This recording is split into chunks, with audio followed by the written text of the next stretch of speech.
social media, right? Yeah.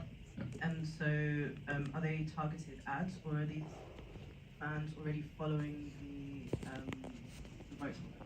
So the fans, so either they kind of subscribe for the apps of the rights holders or the leagues, or consume their content through social media venues, channels such as Facebook, YouTube, etc.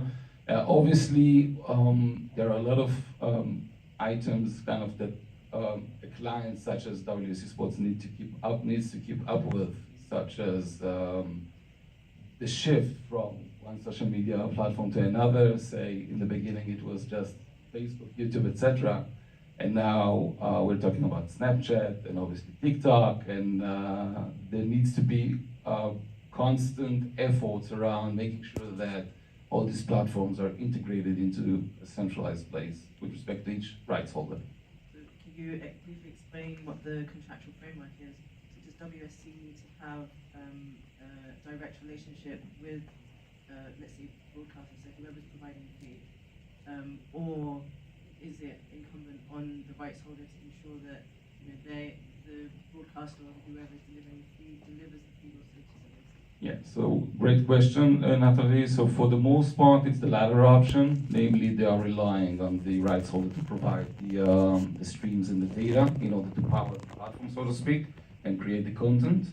Obviously, WC having kind of a technology solution. So it signs deals from time to time with data owners and data providers, but for the most part, it relies on the rights holder. I don't know if you're allowed to talk about it, but I've noticed that WSC have a deal with Amazon to deliver sort of in-play highlights to fans. Could you talk a little bit about that? Yeah, to a certain extent, obviously.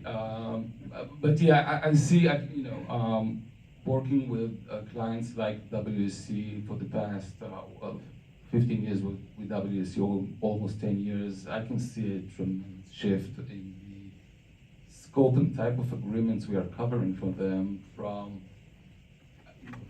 sorry, 7, 8 years ago, we were talking about agreements. We were handling mainly agreements with the rights owners.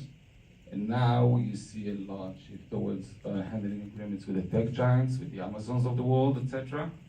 And obviously you can see that in the market itself in terms of the deals, the broadcasting deals being signed these days. Take the most recent NFL deal as an example, where Amazon and obviously Disney through their ESPN and Disney streaming services got into that deal. And you can see that clients, companies such as WSC Sports, with their additional ancillary services, are powering these tech giants who have the knowledge and positioning to bring the tech and the innovation into that industry, as opposed to standard rights holders. And general question.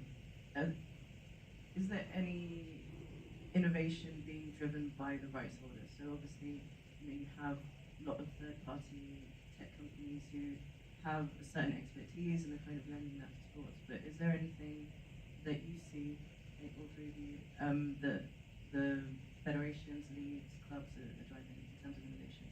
There are a couple of trends I think you see across the board. Number one, rights holders getting into streaming themselves. And increasingly, you see that with rights holders or sports wanting to have that direct to consumer relationship. It's very data dependent, and it's a strategy which is more of a long-term play, I think, for rights holders, but that's a trend you can certainly see. Another one, probably a smaller example, but in terms of to Amir's comment around the segmentation of geographical markets, what we've seen is that rights holders are wanting to hold on to virtual signage rights so that they can potentially commercialize a sponsorship property in different ways in different markets. So you might sell